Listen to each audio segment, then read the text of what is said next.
So it's the new year, and with new year started the countdown of the next fiscal year's budget that will be introduced by Finance Minister Nirmala Sitharaman on February 1st of 2022. Now, we have a lot of expectations from this budget because this is the third budget after the pandemic has hit the world. And this video will be a little longer because of the extensive issues and areas we will be covering today. So, without a further ado, let's get into the topic.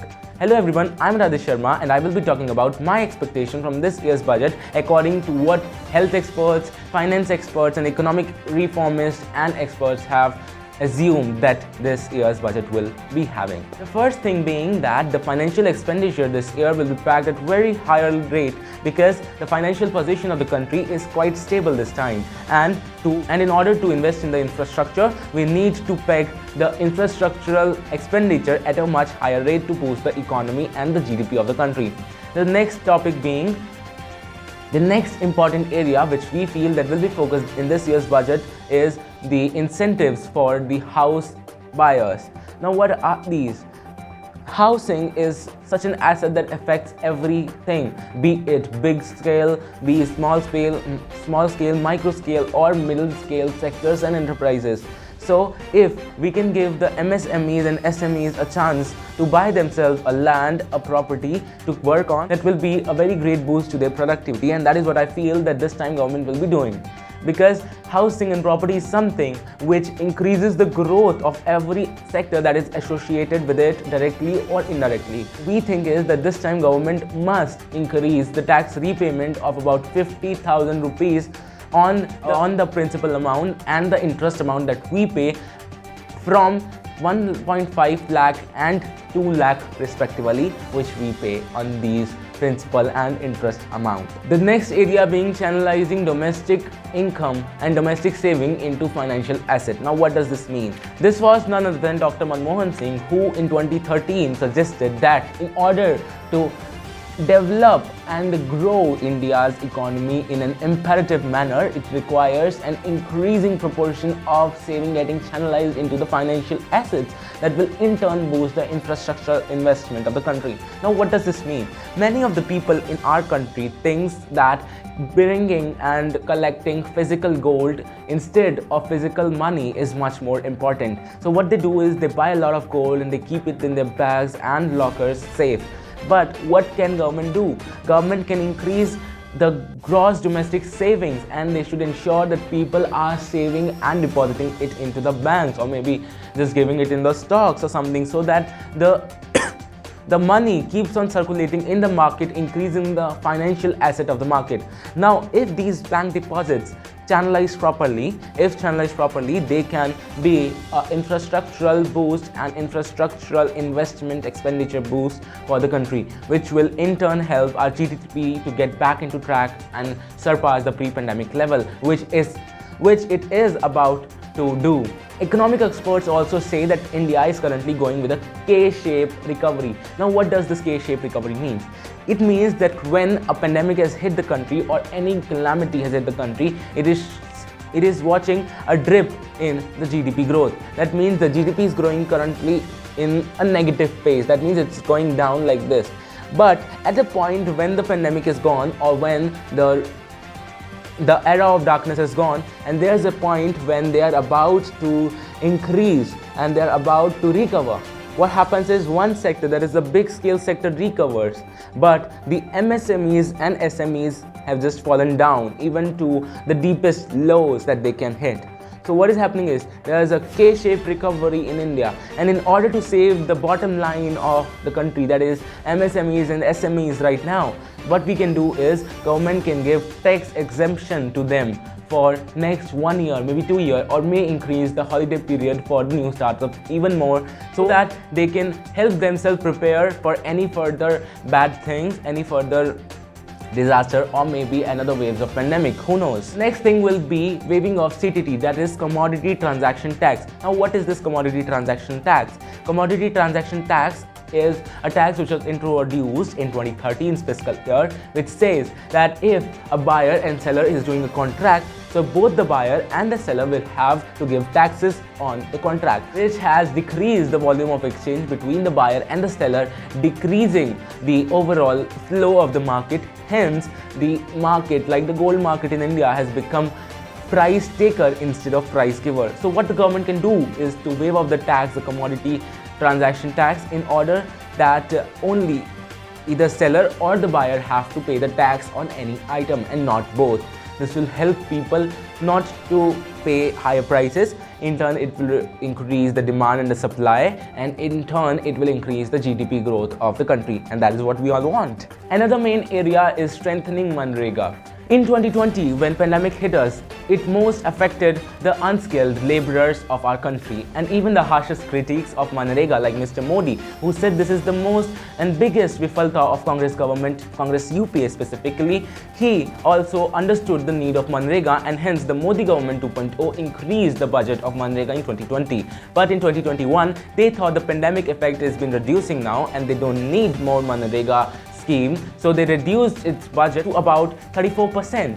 This was a major dip in the number in the budget of Manrega. But this year, there is a severe need to increase the budget of Manrega. If you want to know more that what is Manrega and how the budget allocation of Manrega affects the beneficiaries directly, you need to watch on this video. Just click on the I button and you will get the video on Manrega. It's a fully detailed video of about 12 minutes which will make you understand that why Manrega is very important for our GDP specifically. So what I believe is this time the government should at least increase Manrega's budget by 50% from 2021 level, so that they can increase the overall working days of the laborers, and also they can pay off the debt that is coming from the previous years. The next important step will be to boost the educational infrastructure and educational reforms.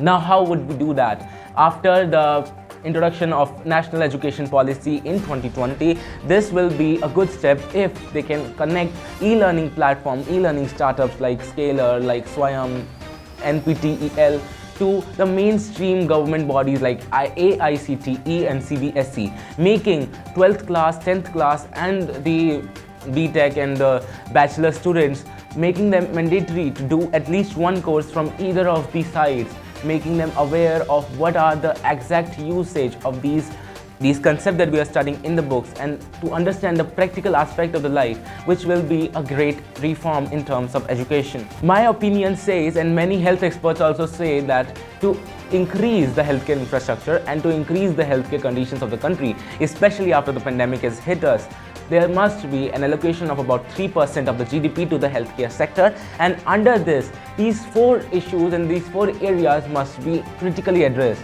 What are these? First up being key, just like the last year we had a vaccine policy, a vaccine budget, which was of about 30 to 35,000 crore. This year too, we must have that budget for vaccine booster shots and for the vaccine normal shots for the students and kids of 15 to 17 years old. Allocation of budget for including trauma center to PHCs and CHCs, which is very much important in this time. Third being the tax exemption from the life-saving drugs, COVID-19 drugs, ambulances. You are literally paying taxes for your own deaths. That's awful and horrendous, and this should not be done anymore. There is about 12% of the tax on ambulance, some 11 or 6% tax on the life-saving drugs. Even in the last few months, the taxes on the medical equipments have been increased drastically. That should be slowed down because people are severely suffering from pandemic, and even other viruses and other infections are also increasing day by day. So in order to save the people of the country, to save the citizens of the country, government must exempt them from the taxes on life-saving drugs at least. Fourth will be the National Health Protection Scheme must be extended to all the stakeholders, including the migrant worker and the below poverty line people, which is very much important in today's life. There are various aspects in which healthcare is lagging behind in our country, and these are the four main things that should be focused in this year's budget, is what I feel. If you have more ideas to increase the healthcare productivity of the country, do comment us down below. So the next thing that will have a very huge impact on 2022's fiscal budget will be the national monetization pipeline, which was introduced by the government last year, that is 2021. What they said was, under national monetization pipeline, government planned to monetize about all the brownfield sectors that they had to take out about 6 lakh crore income for the government and infrastructural projects. Now, this year too, we might see some of the implementation of NMPs, like we might see monetizing of housing and commercial real estate this year. Also, people are hoping that this time there must be some allocation for the infrastructural development of railways and highways that will in turn increase the productivity of the country by reducing the cost and time. The last area being the defense sector. We need to emphasize on the defense procurement policy that was enacted in October 2020 by Nirmala Sitharaman and Rajnath Singh under the Modi government. But why this? Because we want to strengthen the defense security agencies and HAL of the country. If this will not happen, HAL might drown in the coming few years. And HAL is right now in a very unstable situation where they have no funding, no expenditure at all. So we need to strengthen that. Otherwise, our defense sector will collapse. In 2020 and 2021, India was among the worst hit countries in terms of defense, being on the top in this bad list in Asian countries. So we need to check that where we lagged in last year and this year, because of which our defense sector just dramatically plummeted to this level. So strengthening the defense procurement policy will be a good way to ensure that we can fight back the drone attacks that are coming from Pakistan and the robot attacks that are coming from the Chinese side, which is very much important. Also, the last and most important issue being the farmers issue.